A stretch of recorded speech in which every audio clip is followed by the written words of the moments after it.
আজকের ভিডিওর আয়োজনে থাকছে 2021 সালে অনুষ্ঠিত পরীক্ষা থেকে আন্তর্জাতিক বিষয়াবলীর প্রশ্নসমূহ। প্রশ্নগুলো ব্যাখ্যাসহ আলোচনা করা হয়েছে। শেষ পর্যন্ত দেখতে থাকুন। নিচের কোনটি জাতিসংঘের সংস্থা নয়? জাতিসংঘের সংস্থা নয় আসিয়ান আঞ্চলিক forum.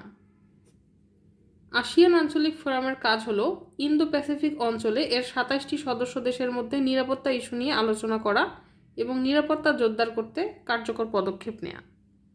The lady with the lamp নামে পরিচিত ফ্লোরেন্স নাইটেঙ্গেল। ফ্লোরেন্স নাইটেঙ্গেল আধুনিক নার্সিং বিদ্যার প্রতিষ্ঠাতা। তিনি একজন ব্রিটিশ নাগরিক। ক্রিমিয়ার যুদ্ধ চলার সময় আহত সৈনিকদের দেখার জন্য রাতে তিনি লাইট হাতে টহল দিতেন, আর এ কারণেই তিনি the lady with the lamp হিসেবে খ্যাতি লাভ করেছেন। সোয়াচ অব নো গ্রাউন্ড এটি কি? Swatch of no ground submarine canyon. Swatch of no ground বঙ্গোপসাগরের একটি খাদের নাম। এর অর্থ হলো যার কোনো তল নেই। এটি সুন্দরবনের দুবলাচর থেকে 30 কিলোমিটার দূরে অবস্থিত, আর এর গভীরতা প্রায় 1200 মিটার। কোন দেশে ব্রিটিশ উপনিবেশ ছিল না? চীন এবং নেপাল, এই দুটি দেশেই কখনো ব্রিটিশ উপনিবেশ ছিল না। কোন নেতাকে আফ্রিকার গান্ধী বলা হয়? আফ্রিকার গান্ধী বলা হয় নেলসন ম্যান্ডেলাকে। নেলসন ম্যান্ডেলা আফ্রিকার বর্ণবাদ বিরোধী আন্দোলনের নেতা ও প্রথম কৃষ্ণাঙ্গ প্রেসিডেন্ট। বর্ণবাদ বিরোধী আন্দোলনের কারণে তিনি 1993 সালে শান্তিতে নোবেল পুরস্কার লাভ করেন। জিবুতি দেশটি কোথায় অবস্থিত? জিবুতি অবস্থিত এডেন উপসাগরের পাশে। হর্ন অব আফ্রিকার এডেন উপসাগরের তীরবর্তী ছোট্ট দেশ হচ্ছে জিবুতি। এই দেশের রাজধানীর নামও Djibouti. United Nations framework convention on climate change এর মূল আলোচ্য বিষয় কি? এর মূল আলোচ্য বিষয় হচ্ছে গ্রিনহাউস নিঃসরণ ও প্রসারণ। ইরান ইরাক যুদ্ধবিরতির তদারকির কাজে নিয়োজিত জাতিসংঘের বাহিনী কোন নামে পরিচিত ছিল? ইউনিমক। এর পূর্ণরূপ হচ্ছে United Nations Iran Iraq military observer group. চীনের জিয়াংজিং প্রদেশের মুসলিম গোষ্ঠীর নাম কি? উইঘুর। নাথুলা পাস কোন দুটি দেশকে সংযুক্ত করেছে? ভারতের সিকিম ও চীনের তিব্বতের মধ্যে সংযোগ স্থাপনকারী পাহাড়ি পথ হচ্ছে নাথুলা পাস। তাই নাথুলা পাস ভারত ও চীনকে সংযুক্ত করেছে। বাংলাদেশ কোনটির সদস্য নয়? বাংলাদেশ ওএএস এই সংস্থাটির সদস্য নয়। ওএএস অথবা অর্গানাইজেশন অফ আমেরিকান স্টেটস এর সদস্য দেশ হচ্ছে উত্তর, মধ্য ও দক্ষিণ আফ্রিকার 35টি দেশ। জাতিসংঘের টেকসই উন্নয়নের লক্ষ্য কয়টি? জাতিসংঘের টেকসই উন্নয়নের লক্ষ্য 17টি। 2015 সালের 25শে সেপ্টেম্বর জাতিসংঘ টেকসই উন্নয়নের 17টি লক্ষ্য ও 169টি সুনির্দিষ্ট উদ্দেশ্য সম্বলিত একটি পরিকল্পনা হাতে নেয়। এই পরিকল্পনাটি বাস্তবায়নের সময়কাল ধরা হয় 2016 সালের 1 জানুয়ারি থেকে 2030 সালের 31শে ডিসেম্বর পর্যন্ত। ট্রাফালগার স্কয়ার এর অবস্থান কোথায়? এটি ইংল্যান্ডে অবস্থিত। এটি ইংল্যান্ডের মধ্য লন্ডনের ওয়েস্টমিনস্টার সিটির একটি গণচত্বর। মায়া সভ্যতা আবিষ্কৃত হয় মধ্য আমেরিকায়। মায়া সভ্যতা মধ্য আমেরিকায় 2000 অব্দ থেকে সপ্তদশ শতাব্দীর শেষ পর্যন্ত বিরাজমান ছিল। বিশ্ব মানবাধিকার দিবস কবে? বিশ্ব মানবাধিকার দিবস 10 ডিসেম্বর। মানবাধিকারের সর্বজনীন ঘোষণাপত্র 30টি অনুচ্ছেদ বিশিষ্ট। এটি 1948 সালের 10 ডিসেম্বর জাতিসংঘের সাধারণ পরিষদে গৃহীত হয়। 1950 সাল থেকে বিশ্বের প্রতিটি দেশে এই দিনটি বিশ্ব মানবাধিকার দিবস হিসেবে পালিত হয়ে আসছে। ওয়ার্ল্ড ডেভেলপমেন্ট রিপোর্ট কোন সংস্থার বার্ষিক প্রকাশনা? World bank. এটি ওয়ার্ল্ড ব্যাংকের বার্ষিক প্রকাশনা। আকাবা কি? আকাবা একটি সমুদ্র বন্দর। লোহিত সাগরের দুটি প্রধান উপসাগরের একটি হচ্ছে এই আকাবা উপসাগর। আন্তর্জাতিক গণতন্ত্র দিবস কোন তারিখে পালিত হয়? 15ই সেপ্টেম্বর। 2008 সালের 15ই সেপ্টেম্বর সারা বিশ্বে প্রথমবারের মতো গণতন্ত্র দিবস পালিত হয়।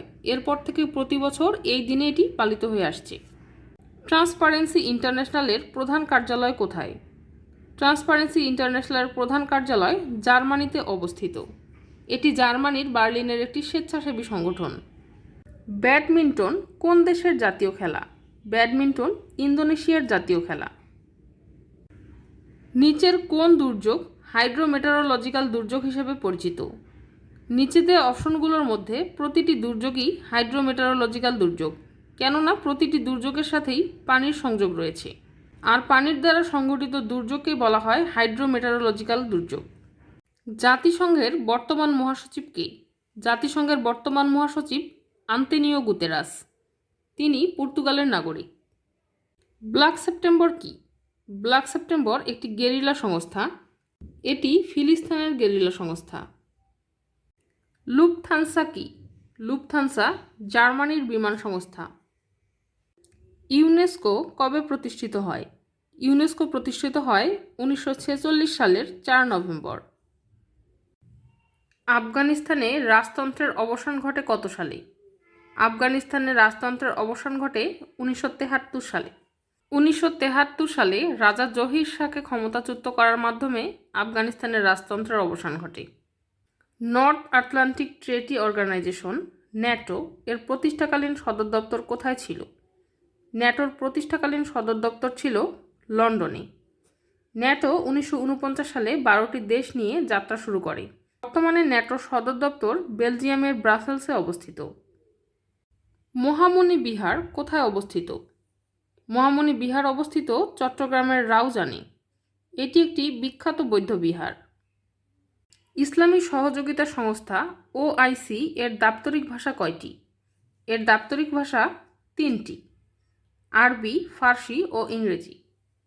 কোন মহান দার্শনিক লাইসিয়াম নামে একটি শিক্ষাকেন্দ্র স্থাপন করেছিলেন? অ্যারিস্টটল। অ্যারিস্টটল 334 খ্রিস্টপূর্বাব্দে গ্রিসের অ্যাথেন্সে লাইসিয়াম নামে একটি দর্শন স্কুল প্রতিষ্ঠা করেছিলেন। রাজা ভূমিবল কত বছর থাইল্যান্ডের সিংহাসনে আসীন ছিলেন? 70 বছর। রাজা ভূমিবল 1946 সাল থেকে 2016 সাল আমৃত্যু পর্যন্ত থাইল্যান্ডের সিংহাসনে আসীন ছিলেন। যুক্তরাষ্ট্রের কংগ্রেসের উচ্চকক্ষের নাম কি? যুক্তরাষ্ট্রের কংগ্রেসের 2টি কক্ষ রয়েছে, একটি নিম্নকক্ষ, একটি উচ্চকক্ষ। উচ্চকক্ষের নাম হাউস অফ সিনেট এবং নিম্নকক্ষটির নাম হাউস অফ রিপ্রেজেন্টেটিভ। আন্তর্জাতিক উদারময় গবেষণা কেন্দ্র বাংলাদেশে প্রতিষ্ঠিত হয় কোন সালে? নিচে দেওয়া অপশনগুলোর মধ্যে সঠিক উত্তরটি দেওয়া নেই। আন্তর্জাতিক উদারময় গবেষণা কেন্দ্র বাংলাদেশে প্রতিষ্ঠিত হয় 1960 সালে, আর এর সদর দপ্তর অবস্থিত ঢাকায়। বৈশ্বিক অস্ত্র ক্রয়ের শীর্ষ দেশ কোনটি? বৈশ্বিক অস্ত্র ক্রয়ের শীর্ষ দেশ সৌদি আরব। এর পরের অবস্থানেই রয়েছে ভারত। অলিম্পিক ইতিহাসে সবচেয়ে বেশি পদকধারী ফেলপসের স্বর্ণপদকের সংখ্যা কত? 23টি। ফেলপস একজন মার্কিন সাঁতারু। IMF এর সদর দপ্তর কোথায় অবস্থিত? IMF এর সদর দপ্তর অবস্থিত ওয়াশিংটন ডিসিতে। বিশ্বব্যাংক সংশ্লিষ্ট কোন সংস্থাটি স্বল্প আয়ের উন্নয়নশীল দেশে বেসরকারি খাতে আর্থিক সহায়তা ও উপদেশ দিয়ে থাকে? IFC। ইতার তাস কোন দেশের সংবাদ সংস্থা? ইতার তাস রাশিয়ার সংবাদ সংস্থা। ব্ল্যাক ফরেস্ট কোন দেশে অবস্থিত? ব্ল্যাক ফরেস্ট অবস্থিত জার্মানিতে। মেইন ক্যাম্প এর লেখক কে? মেইন ক্যাম্প এর লেখক অ্যাডলফ হিটলার। এটি অ্যাডলফ হিটলারের একটি আত্মজীবনীমূলক গ্রন্থ। মহাত্মা গান্ধীর রাজনৈতিক নেতৃত্বের উত্থান ঘটে কোন দেশে? মহাত্মা গান্ধীর রাজনৈতিক নেতৃত্বের উত্থান ঘটে দক্ষিণ আফ্রিকায়। ক্রিকেট খেলার জন্ম হয় কোন দেশে? ক্রিকেট খেলার জন্ম ইংল্যান্ডে। ত্রয়োদশ শতাব্দীতে ইংল্যান্ডে ক্রিকেট খেলার জন্ম হয়। কোনটি সবচেয়ে প্রাচীন সভ্যতা? নিচে দেওয়া অপশনগুলোর মধ্যে সবচেয়ে প্রাচীন সভ্যতা মিশরীয় সভ্যতা। প্রায় 5000 খ্রিস্টপূর্বাব্দে মিশরীয় সভ্যতার সূচনা হয়েছে। সার্কের প্রথম মহাসচিব কে ছিলেন? সার্কের প্রথম মহাসচিব ছিলেন আবুল আহসান। তিনি বাংলাদেশের নাগরিক। সার্কের সচিবালয় কোন শহরে অবস্থিত? সার্কের সচিবালয় অবস্থিত কাঠমান্ডুতে। 1985 সালের 8 ডিসেম্বর সার্কের যাত্রা শুরু হয়। বর্তমানে এর সদস্য দেশ 8টি। জাতিসংঘ আন্তর্জাতিক নারী দিবস হিসেবে কোন দিনটির স্বীকৃতি দেয়? 8ই মার্চ। 8ই মার্চ আন্তর্জাতিক নারী দিবস। লোহিত সাগর ও সুয়েজ খাল এশিয়াকে বিচ্ছিন্ন করেছে কোন মহাদেশ থেকে? আফ্রিকা মহাদেশ থেকে। লোহিত সাগর ও সুয়েজ খাল আফ্রিকা মহাদেশ থেকে এশিয়াকে বিচ্ছিন্ন করেছে।